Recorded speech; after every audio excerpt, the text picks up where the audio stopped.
Aloha. Welcome to the Mr.G podcast. Today is episode 18, Friday, June 2nd, 2023.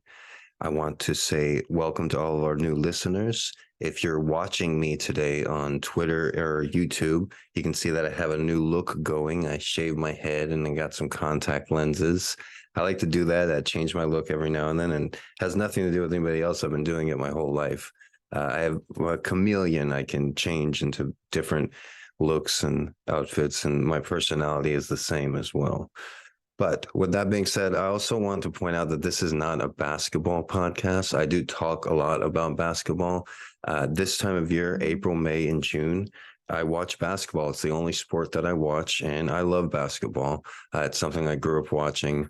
So I do talk a lot about it. But even if you don't like basketball, or if you don't like sports in general, I have a way of making it so it's universally uh, something that you can enjoy, something interesting. I've dated many women and that did not like basketball and ended up having some sort of appreciation for it after meeting me. And I have many friends like that.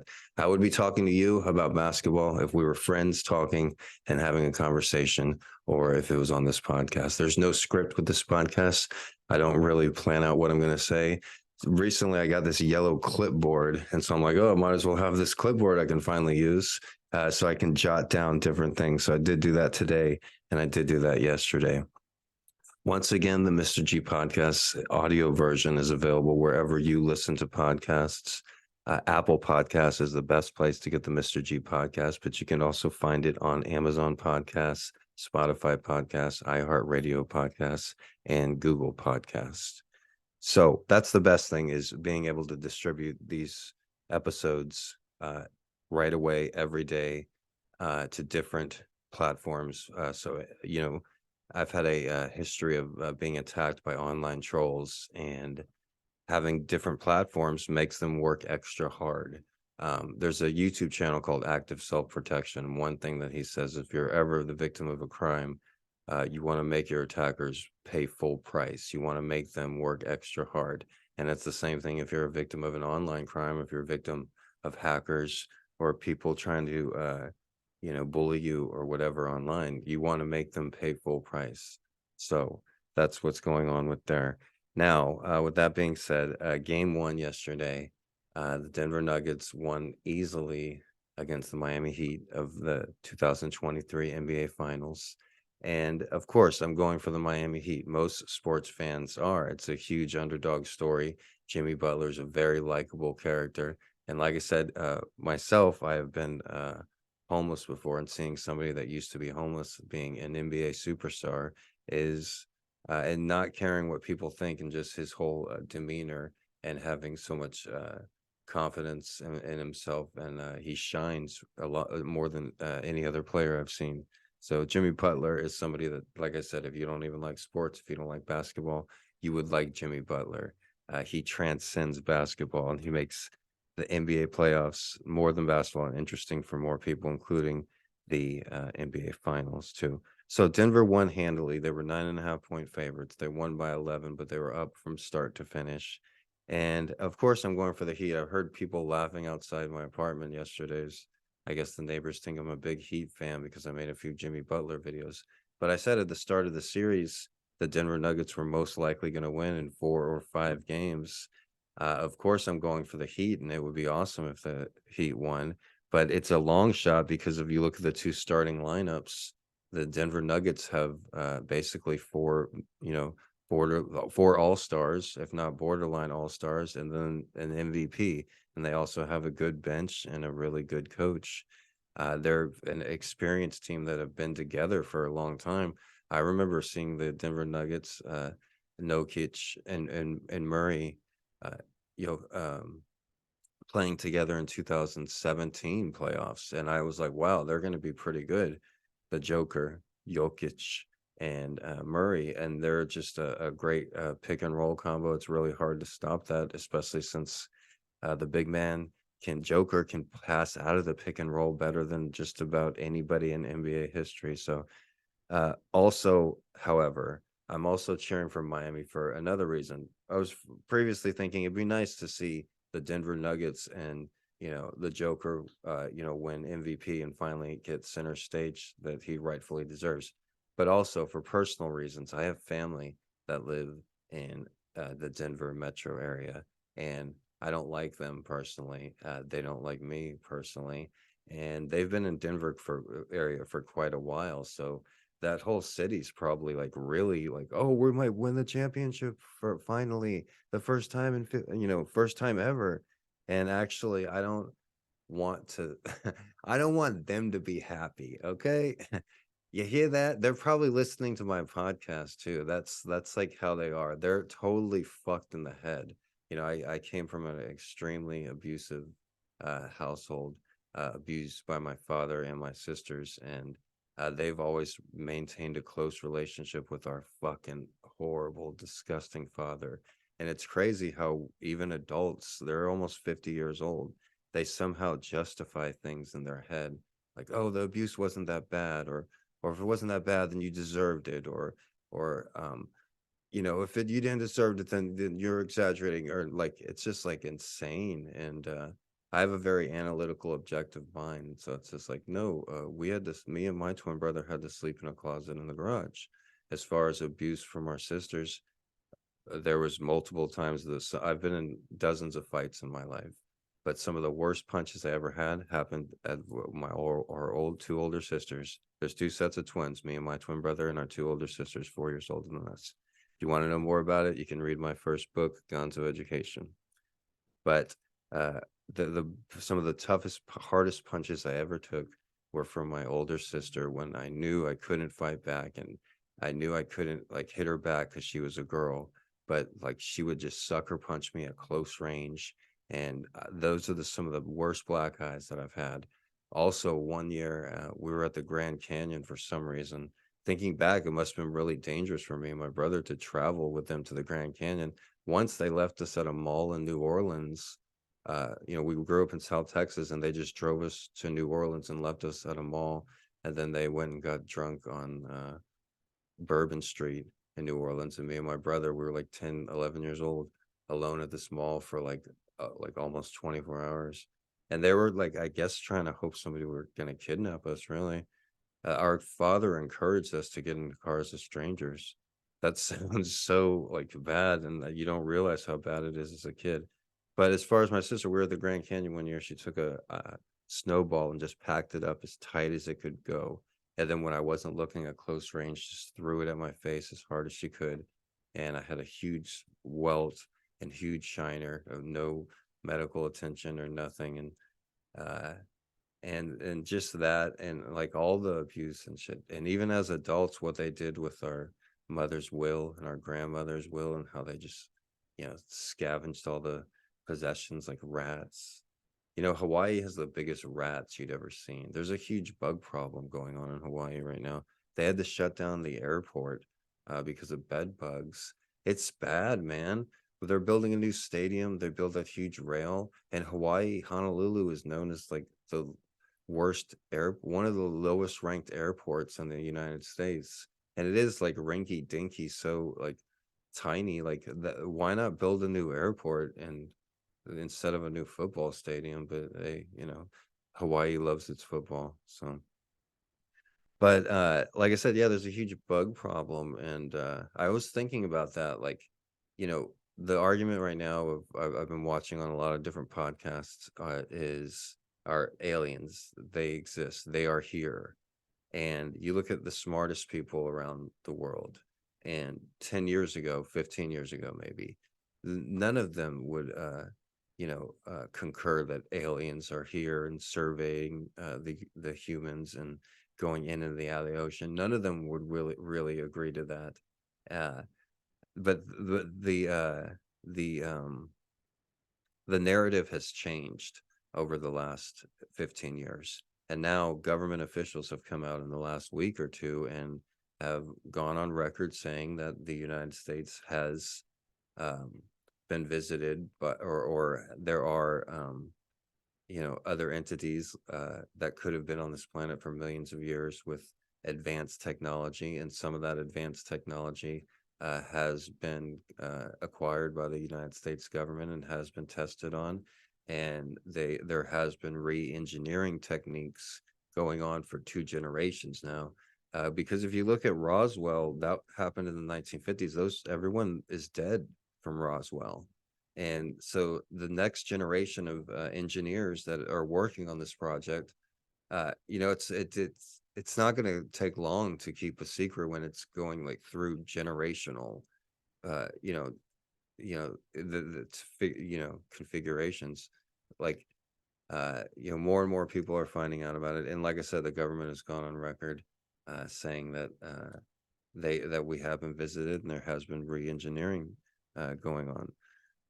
So I was thinking about that, and as far as roaches go, humans are the most conceited, narcissistic creatures that this planet has ever seen, and they've taken over the planet and ruined the oceans and the skies, and just polluted everything. Uh, we've always had this like perspective that aliens want to be our friends and they want to share our technology, or they want to like be our overlords at worst, be our slaves, or like what if like we're just like roaches to aliens, because like in Hawaii, like there's so many roaches. You see a roach and you just kill it right away and you don't think twice about it. And my girlfriend's like, nasty little creatures, she says in her English accent, nasty little creatures. And then like, I'll get a weapon, even a knife, and just a roach. And roaches in Hawaii are like the rats in Hawaii. They're fucking huge, just like the carrots in Hawaii. They're fucking huge. Rats, carrots, and roaches. We got the biggest ones you'd ever seen, right? But I'll go all out, and I would never do that to a human or an animal or a mammal. But roaches were brought here to Hawaii just like rats and just like every other mammal. The only mammal native to Hawaii is a bat. Like that's very rare, the Hawaiian bat. Every other mammal hitched a ride on a ship or a plane or swam here in the ocean. There are marine mammals that are native to Hawaii, the monk seal and all the different whales in Hawaii.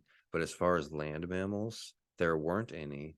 So all of the land mammals, the rats, the mongoose, the cats, the dogs, the pigs, the cows, everything was brought here, um, including the insects, the roaches, the mosquitoes. Most plants are not native to Hawaii. They were brought here by humans as well. And that doesn't have anything to do with aliens, except aliens are all over the skies in Hawaii. The craziest thing, I slept outside in Hawaii for 3 years straight, and I looked at the sky every night, and I saw many different things in the sky. I could do a whole episode about the different things I've seen in the sky in Hawaii, but one thing I'll tell you about is I saw this like on a clear, calm night at like 2 or 3 in the morning. I saw like a bird man in the sky, and he was like having trouble with his wings, and he was like all flying like all awkward. So it wasn't like a jet propulsion or an electrical thing.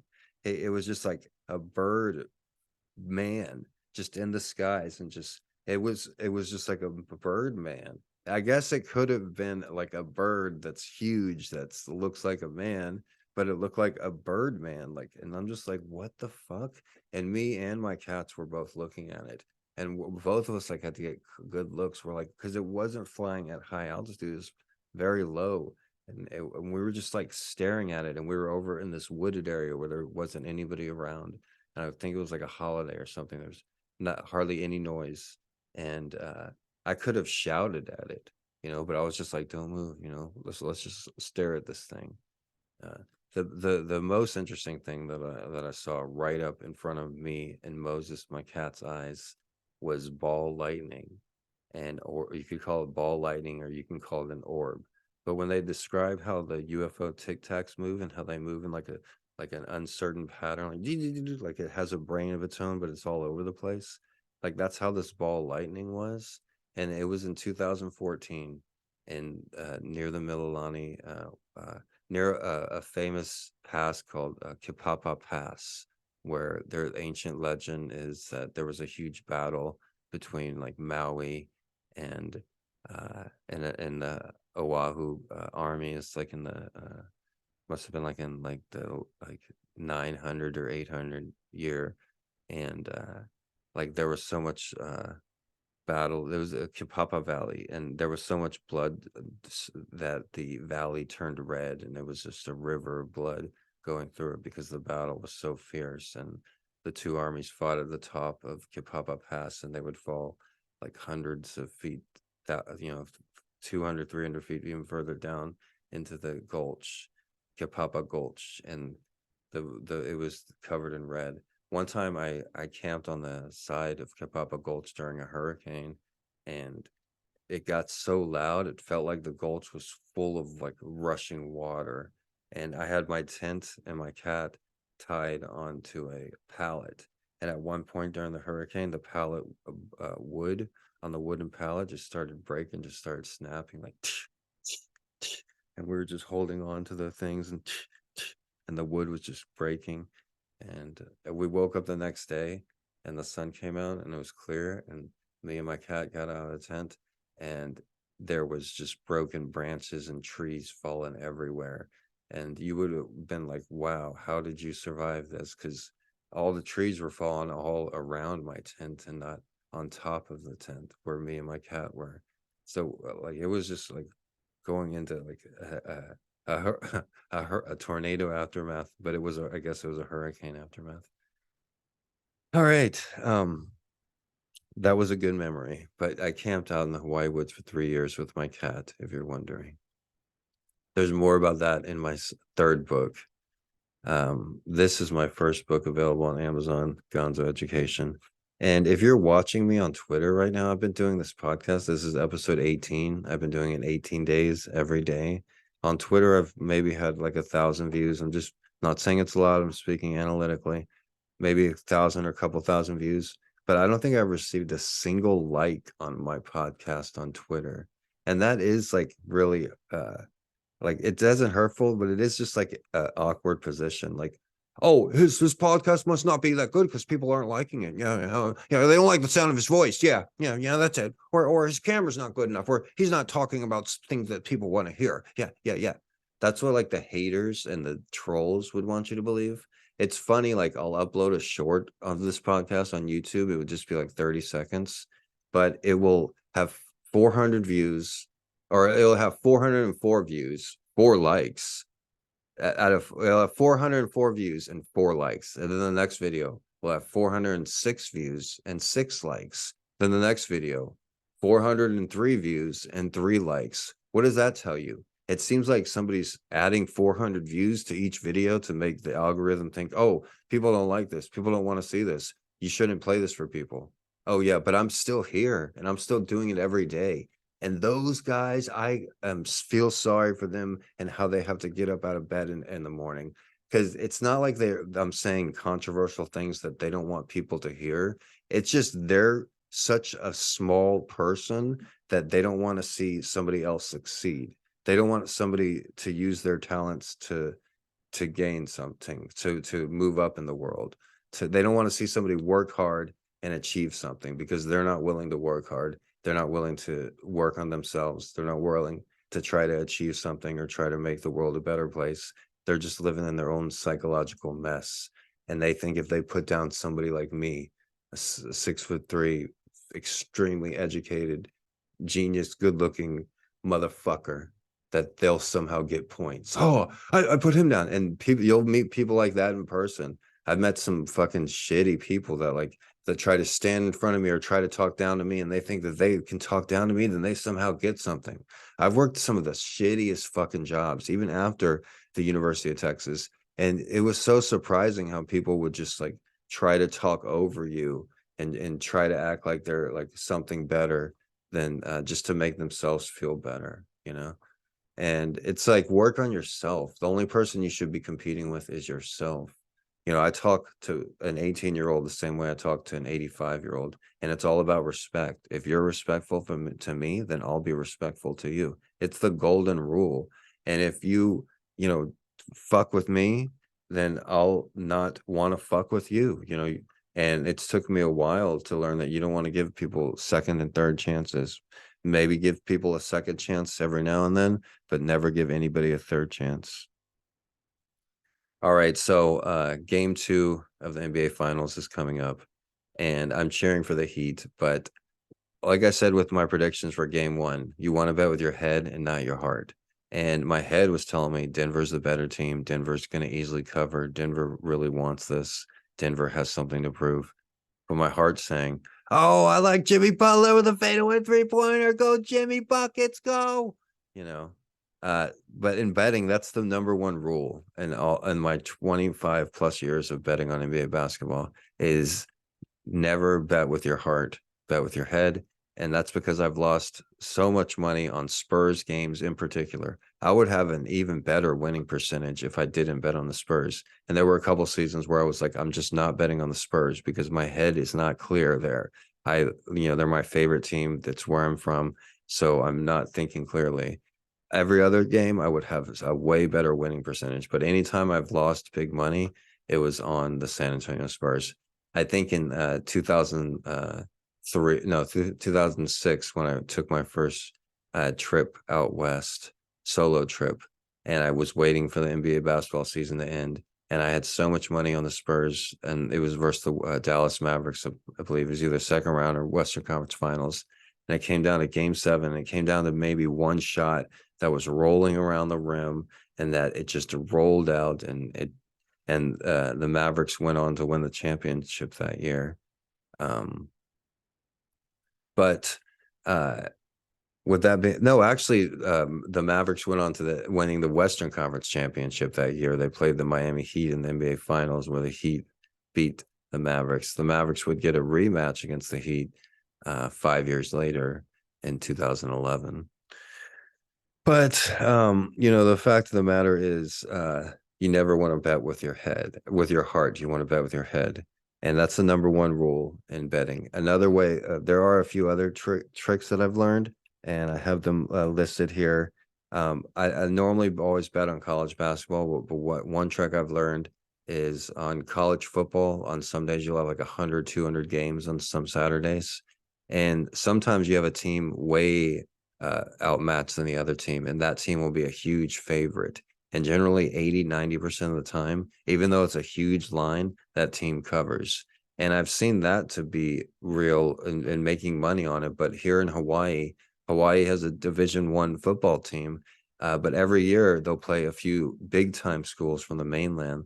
Like they'll play Alabama, or they'll play Florida, or this year Vanderbilt or Stanford, and or Oregon State, or any of the big schools. And since Hawaii is a small school, Hawaii is a huge underdog, like 30, 40, sometimes 50-point underdog.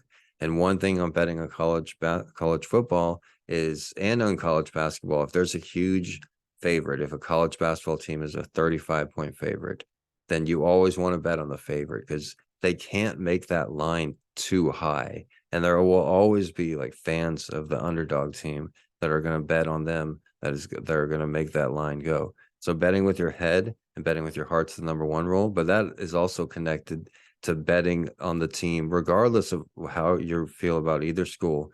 Bet on the team that has the highest spread, because generally they'll always cover that. And that's a trick. Another trick is in NBA basketball during the regular season,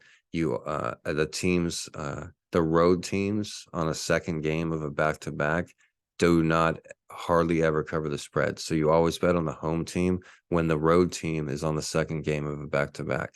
And Denver Nuggets are in the NBA Finals. If you want to go even further, one of the best bets in basketball over the last 30 years is betting Denver to cover their home spread against the road team that's going in on the second game of a back-to-back.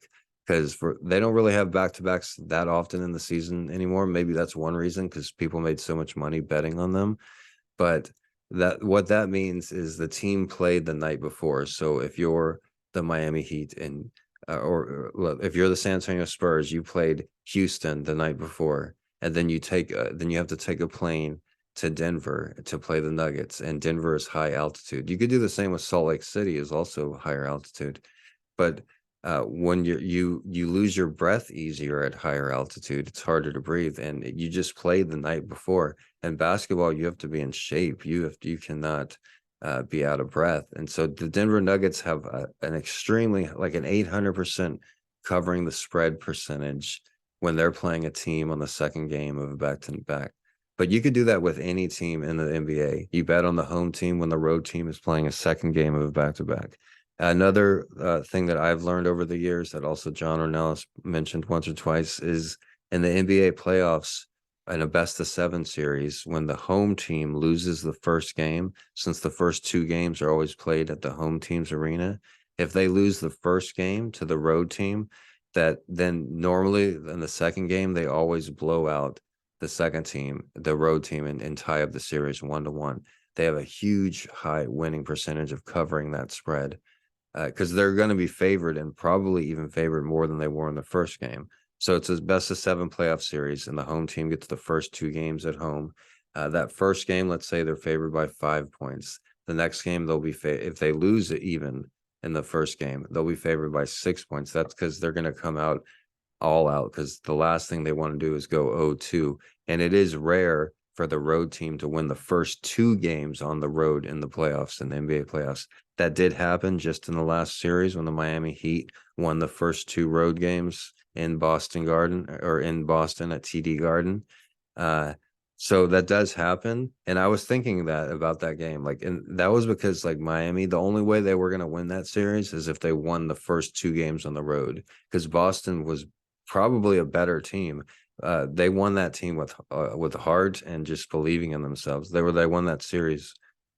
Miami did, with heart and just believing in themselves against an overmatched team, which you see happen in basketball lots. Think of the NCAA basketball tournament where you have a number 1 or number 2 Kentucky or Kansas being eliminated by a Seton Hall or a Butler University, making it to the Final Four a few years ago. So that's another great thing about basketball is if you believe in yourself, everybody has a chance, and hard work beats talent a lot, and that shows in basketball. One thing that first comes to mind is the stacked Lakers team in 2004 that lost to the Pistons team with Ben Wallace, Chauncey Billups, Rip Hamilton, Tayshaun Prince, coached by Larry Brown. But one of the best NBA coaches of all time, Larry Brown's first and only championship as a coach. And that team worked together and found a way to beat the all-time greats, Shaquille O'Neal, Kobe Bryant, Gary Payton, and Karl Malone. So it can be done. Many times in life, you may be at a disadvantage, but what you learn during that time period is priceless. I said it on yesterday's podcast. Most millionaires get their money through inheritance, but most billionaires are self-made. And you wouldn't believe the statistic on that. It's like 99% of all millionaires get their money from inheritance, and 99% of all billionaires are self-fucking made. So with that being said, we're going to go ahead and end today's podcast. Join us tomorrow when we'll talk a little bit more about basketball, and we'll talk about other things. Once again, this isn't a basketball podcast. This is just a podcast that I'm doing about my life, anything that I want to talk about. And today is episode 18. It's been 18 days since I started. Every day it gets better, and every day I learn something new. And I hope the same is true with you. Thank you for listening, and everybody, aloha.